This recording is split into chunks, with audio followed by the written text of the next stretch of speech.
শনিবার বিহারের গ্যাংস্টার সুবোধ সিংকে মাথায় হেলমেট পরিয়ে আদালতে হাজির করে পুলিশ। সুবোধ সিংকে ফের 6 দিনের পুলিশি হেফাজতের নির্দেশ দেয় ব্যারাকপুর আদালত।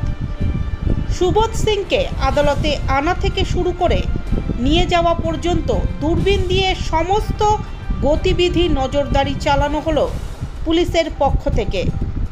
আদালতের আশেপাশের বাড়ি থেকে এদিন পুলিশ নজরদারি চালায়। এদিন সুবোধ সিংকে আদালতে নিয়ে আসার সময় তাকে ঘিরে ছিল সশস্ত্র পুলিশ বাহিনীর বেষ্টনী। কোনো রকম ঝুঁকি নিতে চায়নি পুলিশ, যাতে কোনো অঘটন না ঘটে তার জন্যই সুবোধকে মাথায় হেলমেট পরিয়ে পুলিশের ঘেরাটোপে প্রবেশ করানো হয় আদালতে। বিহারের জেলে বসে ব্যারাকপুরের একাধিক ব্যবসায়ীকে ফোন করে তোলা চেয়ে হুমকি দেওয়ার অভিযোগে এবং ব্যবসায়ী অজয় মণ্ডলের গাড়ি লক্ষ্য করে গুলি চালানোর ঘটনায় ইতিমধ্যেই বিহারের জেল থেকে নিয়ে আসা হয় কুখ্যাত গ্যাংস্টার সুবোধ সিংকে। গত 20/7/2024 তারিখে 7 দিনের পুলিশ হেফাজত নিয়ে তদন্ত শুরু করে বেলঘরিয়া থানার পুলিশ।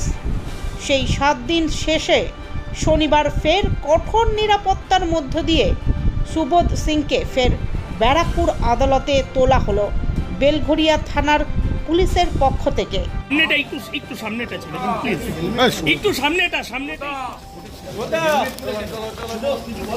कुछ बोलिएगा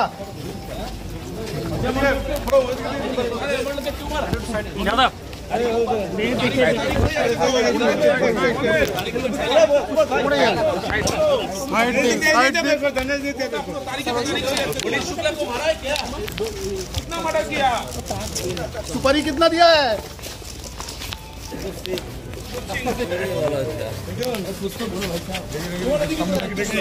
कितना सुपारी लिए हैं?